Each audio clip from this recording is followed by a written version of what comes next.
السلام عليكم ورحمة الله تعالى وبركاته وعانو وناكسن داودي halkani waa qarji qod kuna soo dhawaada barnaamijkeena fiid wanaagsan qodobada barnaamijka ugu doorkroona caawa waxa kamid ah mid kamid ah ganacsatada Soomaaliya oo lagu dilay magaalada Muqdisho iyo nimankii dilka geystay oo gacanta lagu soo dhigay jaamacadda Carabta oo ka hadashay khilaafka u dhaxeeya dawladda federaalka iyo shirkadda Dibo World يوم مدحوينها مريكنك دونالد ترامب يدقيسا كوريا وقوية وكلنكي وغهري يلانايا داود الكواسي وحيان قضبضا وركينا ودور كرون هاتا نكسو لوادا قضبضا سيكوا كالتوفا فاسن قدوميها قبل كبنادر اهنا دوقا مقالة مقدشو انجينير ييشو ايا شيغاي ان قعنتا لغو سو ديغاي نمنكي حالي ديلكا وغيستي الله اونا حريستي قناعسادا لغو مقعابو موسى معو وحاور بحنتاسي مقالة ولوين نغو سو ديري وريهينا رحيمة يوسف محمد gudoomiyaha gobolka banaadir ahna duqa muqdisho cabdiraxmaan cumar cismaan yiriiso oo xalay kormeeray qaybo kamid ah degmooyinka gobolka banaadir ayaa ka hadlay xaaladda amni ee magaalada muqdisho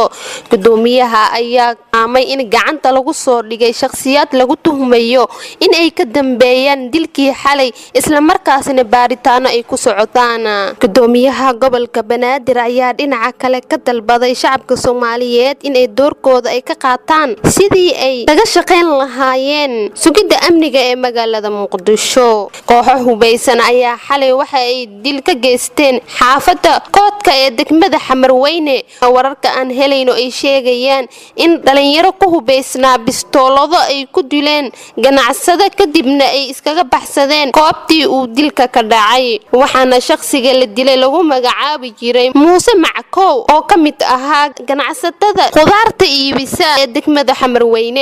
رحيم يوسف محمد رسمي روحي برامج كفيد وناكسن دكمة ولوين قبل كشبه الله هوسي دولة مريكنكا ayaa liiska arbixisada ku dartay laba xubnood oo ka tirsan ururka al-shabaab wasaaradda arrimaha dibadda ee Mareykanka ayaa war qoraal soo saartay waxay ku sheegtay in labada xubnood ay agaasimi jireen howlgaladan ay ka fuliso ururka al-shabaab dalkana Kenya waxa warkaasi inoo diyaariyay wariyaheena Nasiixo Maxamed Doorre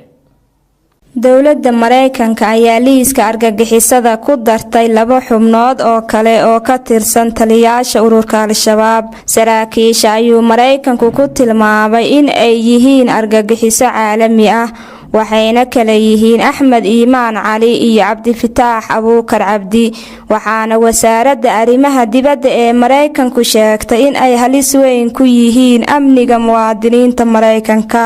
amniga qaranka Mareykanka siyaasadda arrimaha dibadda iyo dhaqaalaha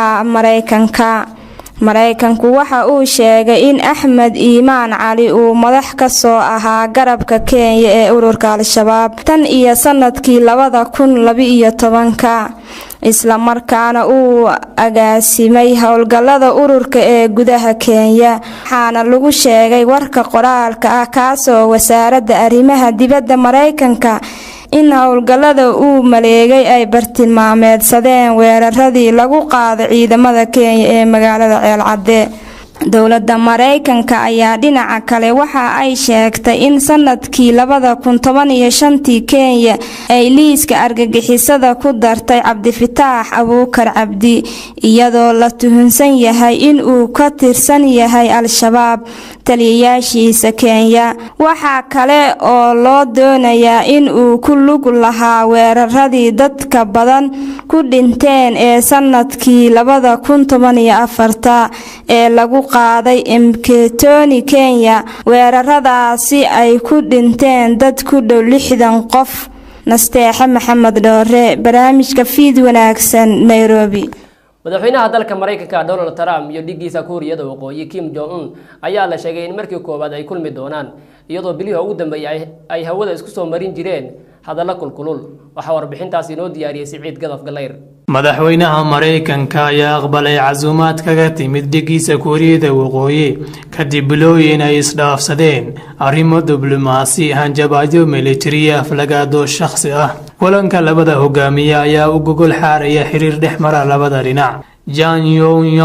oo ah la taliyaha amniga koonfurta Kuuriya ayaa aqalka cad kaga dhawaaqay arrintaani xilli dambe Khamiistii. Trump ayaa qoraal uu soo dhigay baraha bulshada ku xaqiijiyay jiritaankeeda. Madaxweyne Trump waxa uu u riyaaqay geesinimadiisa waxa uuna la kulmi doonaa Kim Jong-un bisha shanaad ee sanadkan si xal waara looga gaaro nukliyeerka Kuuriyada Waqooyi ayuu u sheegay Jan wariyaasha. Waxa kale oo uu sheegay in hogaamiyaha Kuuriyada Waqooyi uu hakinayo arrimaha nukliyeerka uusan samayn doonin wax tijaabo ah inta uu socdo wada xaajoodka. Dhawaaqan la yaabka leh ee laga yeeriyay Washington ayaa daba socda go'aan uu hogaamiyaha Waqooyigu ku gaaray inuu kula kulmo dhigiisa koonfurta Kuuriya Moon Jae-in bisha afraad ee sanadkan. Heshiisyadan ayaa yimid kadib tilaabo iskaashi ay qaadeen labada Kuuriyo intii lagu guda jiray ciyaarihii dayrta Olombikada ee lagu qabtay koonfurta Kuuriya waxayna iftiimisay wada xaajood laga galo arrimaha nukliyeerka Waqooyiga Kuuriya. Saciid Gadaf Galayr, barnaamijka Fiid Wanaagsan. jaamacadda carabta ayaa ka hadashay khilaafka u dhexeeya dowladda federaalka iyo shirkadda DP World iyadoo dhawaan dowladda federaalka ku tilmaantay mid sharci darro ah heshiiskii dekadda Berbera lagu kala saxiixday una gudbisay jaamacadda carabta ee fadhigeedu yahay magaalada Qaahira. Waxaa warbixintaasi inoo haya Faysal Bishaar Aligo. iyadoo uu soo ifbaxaya khilaaf soo kala dhaxgalay dowladaha Soomaaliya iyo shirkadda DP World ay dowladda Soomaaliya waxay qoraal ashtaka u dirtay ururka jaamacadda carabta. dowladda federaalka ayaa ku tilmaamtay heshiiskii dhawaan lagu qaybsaday saamiga dekadda Berbera mid sharci darro ah oo aan loo marin dariiqii saxda ah iyo hay'adaha dastuurka ee dalka. bayaan ka soo baxay jaamacadda carabta oo ka koobnaa 4 qodob ayaa waxa ugu horeyn lagu soo dhaweeyay wada hadalkii kol hore uu bilowday dowladda Soomaaliya iyo maamulka Somaliland waxayna ku boorisay labada dhinac in ay sii wadaan si xal looga gaaro arrimaha masiiriga ee ka dhaxeeya. jaamacadda carabta ayaa bayaanka ay soo saartay ku sheegtay in ay taageersan tahay howlgallada ay Soomaaliya ka wadaan ciidamada midowga Afrika iyo dowladda federaalka ka taageeraan dhinaca soo celinta nabadda iyo xasiloonida Soomaaliya. xuduudaha dhulka cirka iyo baddaba Soomaaliya waxay ka mas'uul tahay dowladda federaalka. ururka jaamacadda carabtuna wuxuu ka digayaa in faragelin lagu sameeyo arrimaha Soomaaliya nooc kasta ay tahayba ayaa lagu yiri bayaanka ka soo baxay jaamacadda carabta. sidoo kale ururka jaamacadda carabta ayaa sheegay in uu sii wadi doono taageerada uu siiyo hay'adaha dastuurka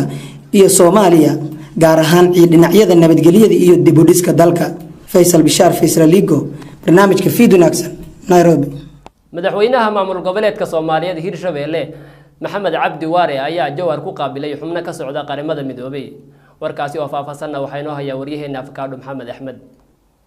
madaxweynaha dowlad goboleedka Hirshabelle Maxamed Cabdi Waare ayaa shalay gelinkii dambe magaalada Jowhar kula kulmay wafdi ka socday qaramada midoobay oo gaaray magaaladaasi. wafdigan oo gelinkii dambe ee shalay magaalada gaaray ayaa indhayn ku sameeyay xaaladda deegaanka Jowhar iyo deegaanada ku xeeran waxaana ay madaxweynaha Hirshabelle ka wada hadleen xaaladda guud ee deegaanka Hirshabelle iyo sidii gacan looga geysan lahaa duruufaha ka jira. saraakiishan qaramada midoobay ka socday oo uu horkacayay sargaalka ugu sareeya dhanka oo lagu magacaabo Benjamin ayaa tilmaamay inta uu kulankiisa socday in ay wax ka qaban doonaan xaaladda abaarta ee deegaankaasi ka jirta iyo guridda webiga Shabeelle. Afkaadho Maxamed Axmed, barnaamijka Fiid Wanaagsan.